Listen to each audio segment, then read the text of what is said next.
CPIM സംസ്ഥാന കമ്മിറ്റിക്ക് ഇന്നു മുതൽ പുതിയ ഓഫീസ്. മുഖ്യമന്ത്രി പിണറായി വിജയൻ പുതിയ AKG സെന്റർ ഉദ്ഘാടനം ചെയ്തു. പുതിയ കെട്ടിടത്തിന്റെ ഉദ്ഘാടനം പഞ്ചാംഗം നോക്കി തീരുമാനിച്ചെന്ന പ്രചാരണത്തെ മുഖ്യമന്ത്രി പരിഹസിച്ചു.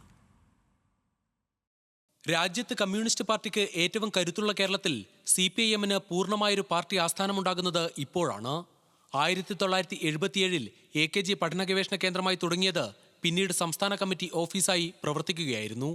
പാർട്ടി സ്വന്തമായി വാങ്ങിയ സ്ഥലത്ത് നിർമ്മിച്ച ഓഫീസ് ജനറൽ സെക്രട്ടറി MA ബേബിയുടെ സാന്നിധ്യത്തിൽ മുഖ്യമന്ത്രി പിണറായി വിജയൻ ഉദ്ഘാടനം ചെയ്തു.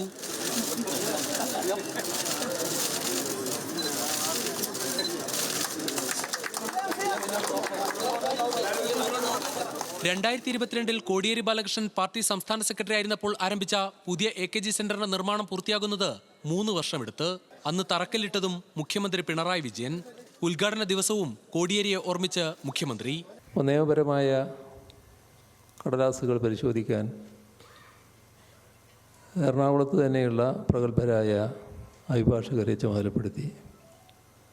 അവർ പരിശോധിച്ച് ഒരു പ്രശ്നവുമില്ല, ഏറ്റെടുക്കാവുന്നതാണ്, നമുക്ക് വാങ്ങാവുന്നതാണ് എന്ന നിലയിലേക്ക് എത്തി. ഇതെല്ലാം അതത് ഘട്ടത്തിൽ പാർട്ടിയുടെ ശ്രദ്ധയിൽ അന്നത്തെ സെക്രട്ടറി എന്ന നിലക്ക് സഖാവ് കോടിയേരി ബാലകൃഷ്ണൻ കൊണ്ടുവരുന്നുണ്ടായിരുന്നു. അങ്ങനെയാണ് ഈ സ്ഥലം വാങ്ങാനുള്ള ധാരണയിലേക്ക് എത്തുന്നത്. 10-ാം ഉദയത്തിൽ പാലുകാച്ചുന്നു എന്ന പ്രചാരണം പുതിയ ഓഫീസ് ഉദ്ഘാടനവുമായി ബന്ധപ്പെട്ട് ഉയർന്നിരുന്നു. പ്രചാരണം നടത്തിയവർക്ക് മുഖ്യമന്ത്രിയുടെ പരിഹാസം. 2016-ൽ LDF ഗവൺമെൻറ് അധികാരത്തിൽ വന്നപ്പോൾ അന്ന് കേരളത്തിൻ്റെ അവസ്ഥ എന്തായിരുന്നു? പൂർണ്ണമായി തകർന്നു കിടക്കുന്ന അവസ്ഥയാണ് നാട്. വിശദാംശങ്ങളിലേക്കൊന്നും ഇപ്പം ഞാൻ പോകുന്നില്ല, കാരണം ഇവിടെ ധാരാളം പേർ സംസാരിക്കാനുള്ളതാണ്. അതുകൊണ്ട് തന്നെ വിശദാംശങ്ങളിലേക്ക് ഇപ്പോൾ കടക്കുന്നില്ല. പിന്നെ ആ വിശദാംശങ്ങളൊക്കെ നാട്ടിൽ പറഞ്ഞുകൊണ്ടിരിക്കുന്നവരാണ് നിങ്ങളിൽ പലരും.